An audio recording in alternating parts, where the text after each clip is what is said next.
بسم اللہ الرحمن الرحیم۔ رمضان المبارک کے چھٹے روزے کے وظائف اور عبادات۔ ویڈیو شروع کرنے سے پہلے جو ناظرین ہمارے چینل پر نئے ہیں ان سے گزارش ہے کہ چینل کو سبسکرائب کر لیں اور بیل آئیکن کو پریس کر دیں تاکہ مزید ویڈیوز آپ تک بآسانی پہنچتی رہیں۔ رمضان المبارک کے چھٹے روزے میں نماز فجر کے بعد سورۃ آل عمران کی آیت نمبر 26-21 مرتبہ پڑھیے۔ رمضان المبارک کے چھٹے روزے میں نماز ظہر کے بعد دعائے رزق برکت 17 مرتبہ پڑھیے۔ یہ دعا یہ ہے: اللہم اجعل اوسع رزقک علی عند کبر سنی وانقطاع عمری۔ اے اللہ میری روزی میں فراخی کر دے میرے بڑھاپے تک اور عمر کے ختم ہونے تک۔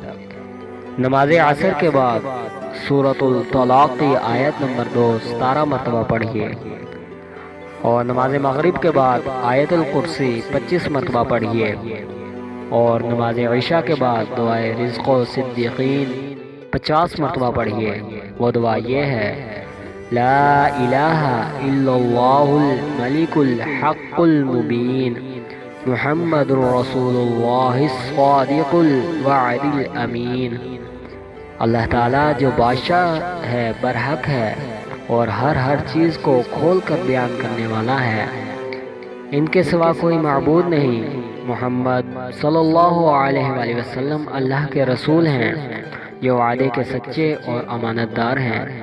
یہ دعا روضہ رسول صلی اللہ علیہ وآلہ وسلم کی جالیوں پر لکھی ہے۔